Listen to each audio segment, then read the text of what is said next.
Two parents from Hampshire are calling for improvements to the test and trace system after their 4-year-old daughter's nursery was forced to close after mistakenly being told she had contracted COVID-19.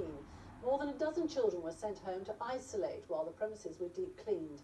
It's another question mark over a testing system that's already faced criticism. Mike Apps reports.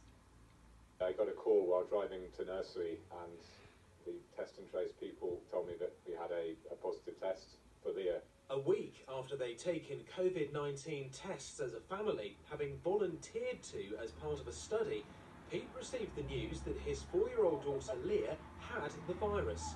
Straight away, he called her nursery.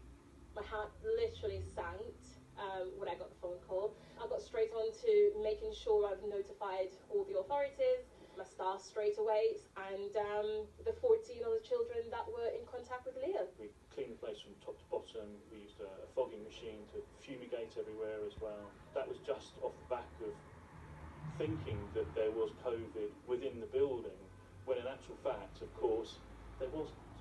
Because 2.5 days later, Pete received a second phone call.